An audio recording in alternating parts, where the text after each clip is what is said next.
Hello guys, আজকে করবো ট্যাংরা মাছের তরকারি। দেখো, ট্যাংরা মাছ ধুয়ে নুন হলুদ মাখিয়ে রেখেছি, আর এখানে তেল গরম দিয়ে দিয়েছি।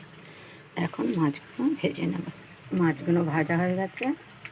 এখানে দেখো আলু ভাজা হয়ে গেছে, আর এখানে আদা রসুন পেঁয়াজ সব দিয়ে করবো, যেহেতু ট্যাংরা মাছ। মশলাটা আমি দিয়ে দিলাম। এখন মশলাটা কষিয়ে নেব। দেখো, মশলাটা কষানো হয়ে গেছে। এখন আমি জল দিয়ে দেবো। ঝোলটা ফুটে গেছে। মাছগুলো ভেজে রেখেছিলাম, মাছগুলো দিয়ে দিলাম। মাছের তরকারিটা হয়ে গেছে। এখন আমি নামিয়ে নেব। ওপর থেকে একটু গরম মশলা দিয়ে দিলাম। তরকারিটা হয়ে গেছে, আমি এখন নামিয়ে নেব। তরকারিটা হয়ে গেছে, এখন দেখো নামিয়ে নিয়েছি। এইভাবে তোমরা করে খাবে পেঁয়াজ রসুন দিয়ে, দেখবে ভালো লাগবে।